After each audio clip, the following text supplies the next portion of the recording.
আমার সোনার বাংলা, আমি তোমায় ভালোবাসি। বিদেশে আসলে বোঝা যায় দেশের মর্ম। অস্ট্রেলিয়ার রাস্তায় হাঁটতে হচ্ছে প্রায় ৩ বছর ধরে। কোনো ফিল পাই না, দেশের সেই মায়াবী রূপটা নাই। তারপরেও হাঁটতে ভালো লাগে, তাই একটু রাস্তায় হাঁটছিলাম আর দেশের কথা ভাবছিলাম। হঠাৎ করেই দেখতে পেলাম রাস্তার পাশে বেঞ্চে একটা মেয়ে কাঁদছিল।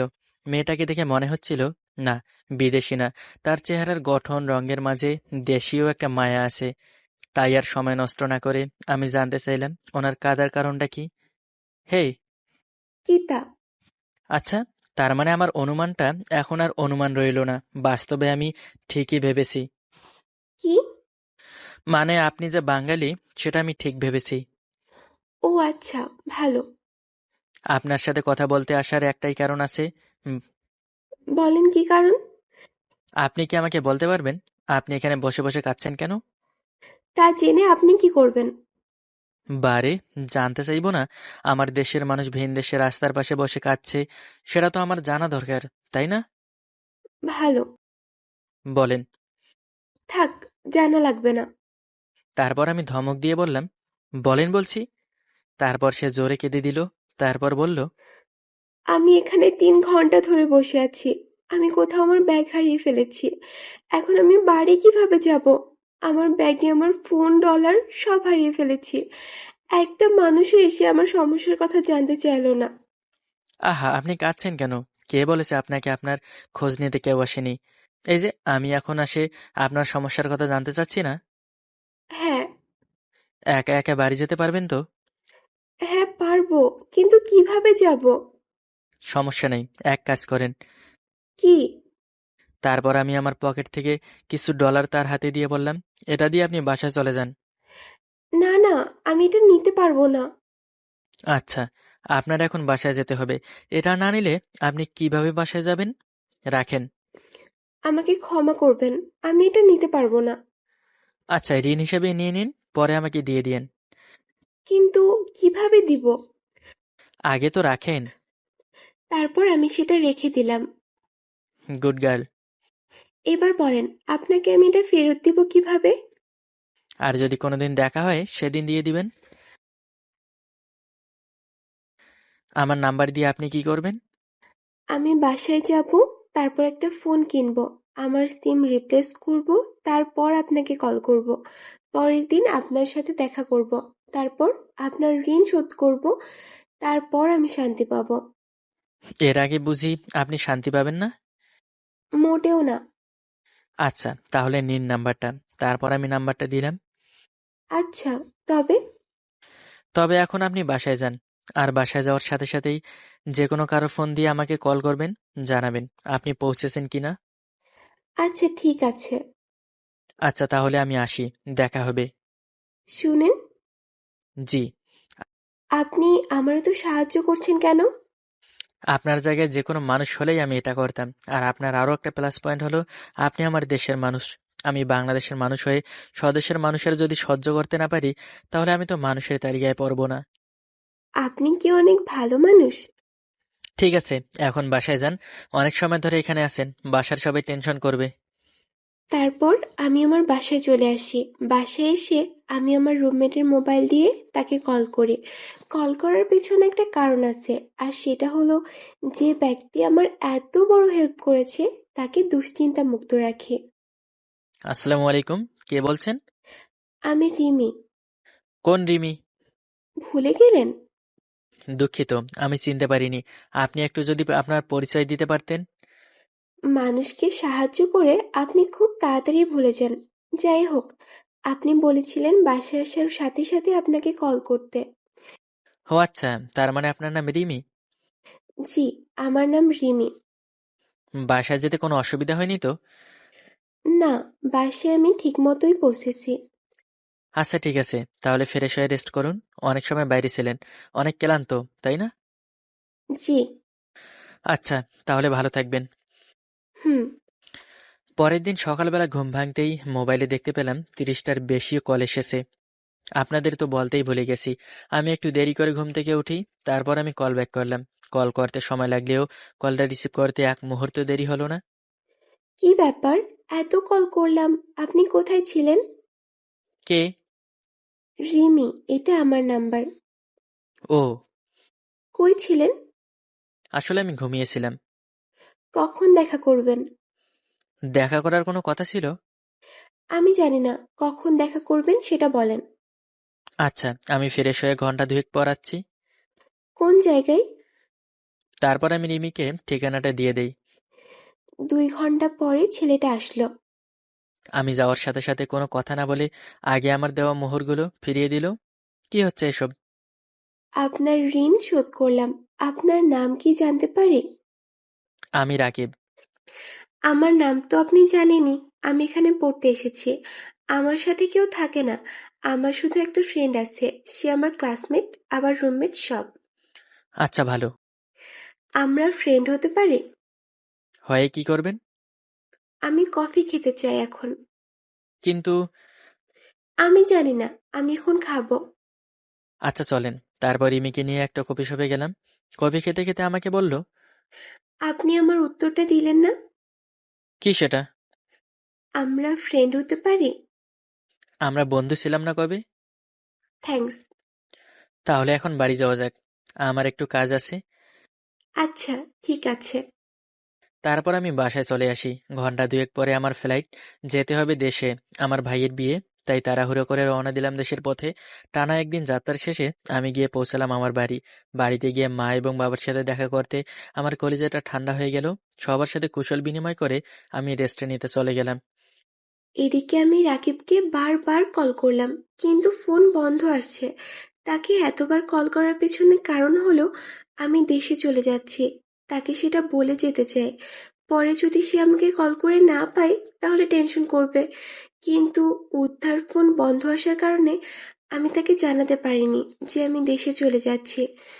তারপর আর কি, রওনা দিলাম দেশের পথে।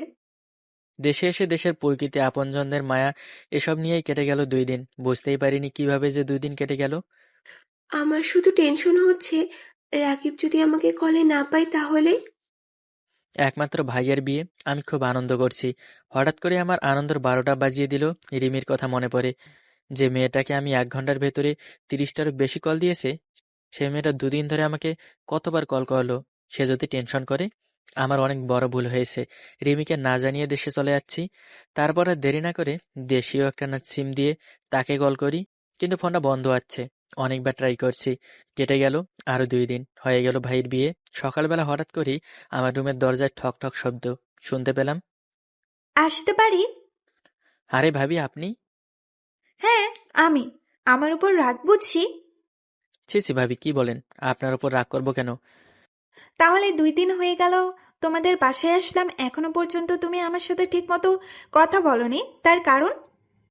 আরে ভাবি, কি বলেন? এটা কি শুধু আমাদের বাসা? এখন তো এই বাসাটা আপনারও, তাই না? আর দুঃখিত, কেন? কথা বলতে পারিনি তাই। আরো একটা আবদার ছিল। জি ভাবি, বলেন।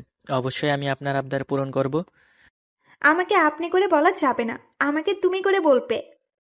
আঠাল আঠাল, জি আচ্ছা ভাবি। উপ সরি। ঠিক আছে বন্ধু। আচ্ছা বন্ধু, তুমি প্রেম টেম করো নাকি?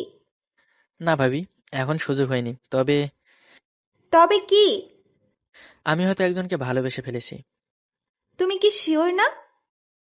আমি শিওর আমি তাকে ভালোবাসি। সেটা তাকে বলেছো? না, কেন? আসলে দেশে আসার পর উপলব্ধি করতে পারলাম যে আমি তাকে খুব খুব খুব বেশি ভালোবাসি। তারপর আমি ভাবিকে সবকিছু খুলে বলি। আচ্ছা ঠিক আছে, সমস্যা নেই। তুমি সেখানে গিয়ে তাকে তোমার মনের কথা বলে দিও। বন্ধু একটা কাজ করে দিতে পারবে? হ্যাঁ বান্ধবী, অবশ্যই। বলো, কি কাজ? আসলে আমাদের বিয়ে তারাগুলোর মাঝে হয়ে গেছে, কাউকে ঠিক মতো দাওয়াত দেওয়া যায়নি। দেশের বাইরে থেকে আসা তো অনেক কঠিন ব্যাপার ছিল। হ্যাঁ, এখন সেটা বলো, আমার কি করতে হবে? বেশ কিছু না, আমার ছোট বোন অস্ট্রেলিয়া থেকে এসেছে। সে রাস্তাঘাট কিছুই ভালো করে চেনে না। সে এখানে আসতে চায়। তুমি কি তাকে এখানে নিয়ে আসতে পারবে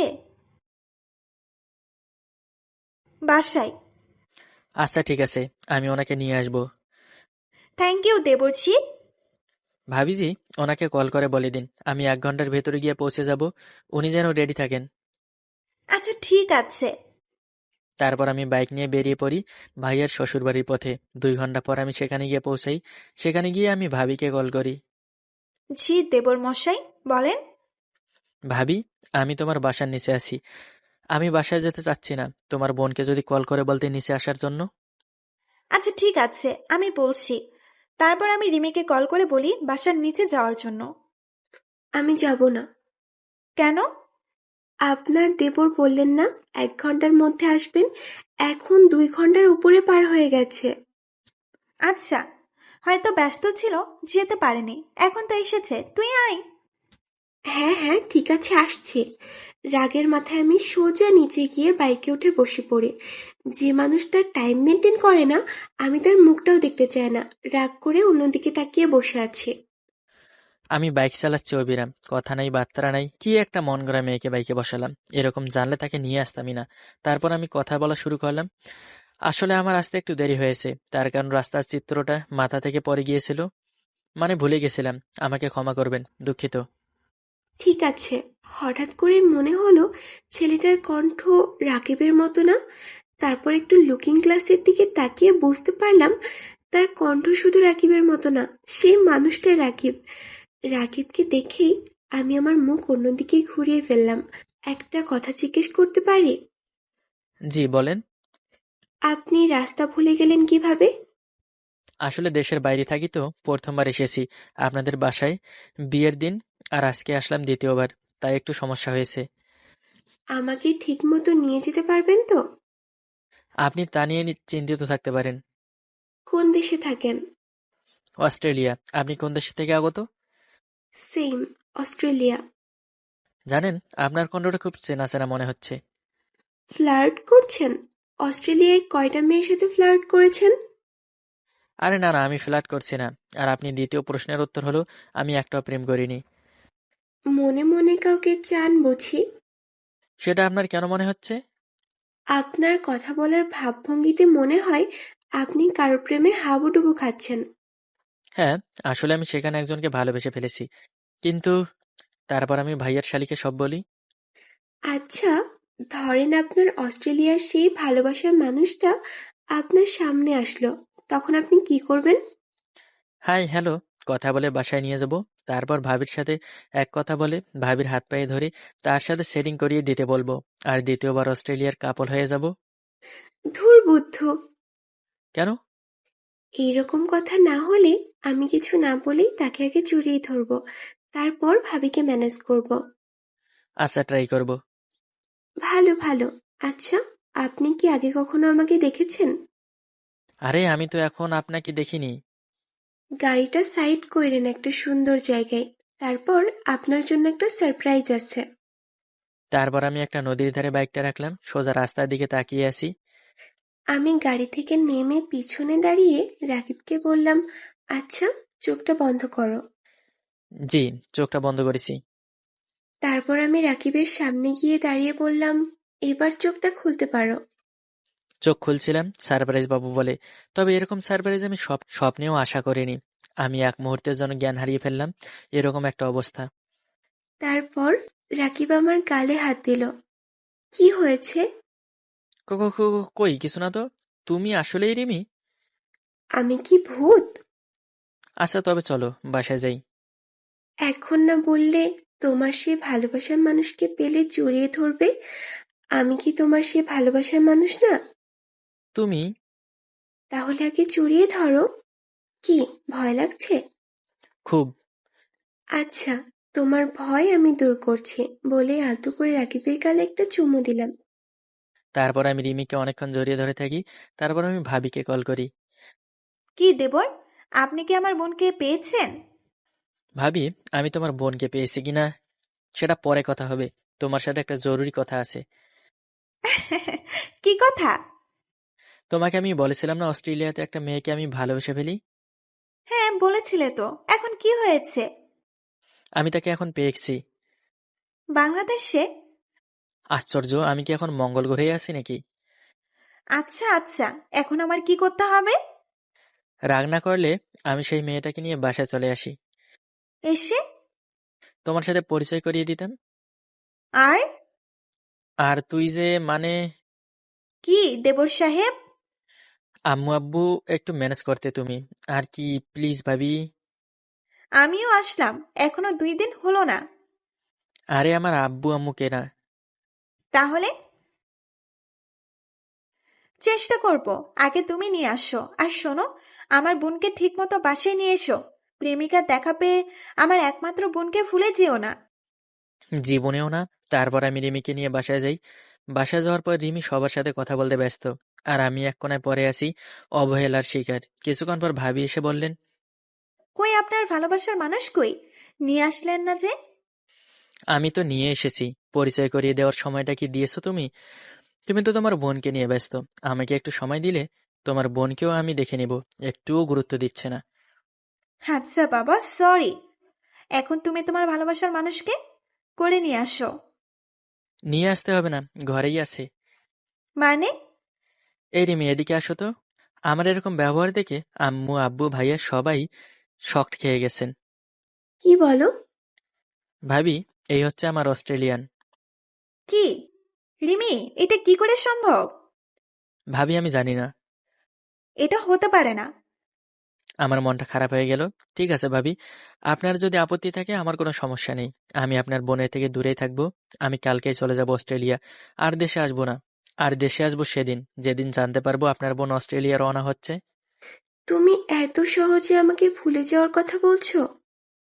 না, না রিমি, আমি তোমাকে কখনো বলতে পারবো না ভালোবেসেছি, আজীবন বাসবো। তবে আমি চাই না তোমার জন্য আমার ঘরে কোনো সমস্যা হোক, ভাইয়ের দাম্পত্য জীবনে কোনো বাধার সৃষ্টি হোক। আসি। এই বলে আমি রুমে চলে এসে আনমনা হয়ে কাঁদছিলাম। রিমি, তুই কাঁদছিস কেন? আপু, আমি রাকিবকে ছাড়া বাঁচবো না। রাকিবকে ছাড়া তোমার বাঁচতে হবে না মা। কিন্তু মা। বৌমা, আমি আর কিচ্ছু শুনতে চাই না। আমি তোমার বোনের জন্য তোমার কাছে আবদার মিনতি করছি। তুমি যদি রাজি হও তবে রিমিও আমার বৌমা হতে পারে। ঠিক আছে মা, এই সম্পর্কে যদি আপনার কোনো আপত্তি না থাকে, আমার কোনো আপত্তি নাই। আমি এইটুকুই ভয় পাচ্ছিলাম যদি আপনি রাজি না হন, তাই আমি রাকিবকে না করে দেই। খুশি হলাম মা। আচ্ছা, তাহলে আমি আজকে মা বাবার সাথে কথা বলে বিয়ের কথা ঠিক করব। না না, থাক, সেটা না হয় আমি করব। আচ্ছা মা, তারপর আমি রাকিবের রুমে যাই। দেবর, ও দেবর, কি হয়েছে? কাঁদছো কেন? ছেলেরা কাঁদে নাকি? ভাবি, আমি রিমিকে ছাড়া থাকতে পারবো না। তাহলে রিমিকে ডাক দেই। ভাবি, আমি তোমার পায়ে পড়ি, রিমিকে দিয়ে দাও। আচ্ছা, নিয়ে যাও। সত্যি ভাবি? হ্যাঁ, তবে এক শর্তে। রাজি। শুনবে না? লাগবে না, আমি রাজি। শুনে নাও। তাকে অনেক বেশি আদর করলে আমি তাকে তোমার করে দিব। রাজি, অনেক বেশি বেশি করব। আচ্ছা, তাহলে তোমরা কথা বলো, আমি আসি। তারপর ভাবি দরজা লাগিয়ে দিয়ে চলে গেলেন। তারপর তারপর কিভাবে বলি? এক কথায় আমরা দেশে সিঙ্গেল হয়ে আসলেও ফেরার পথে কাপল হয়ে যাই।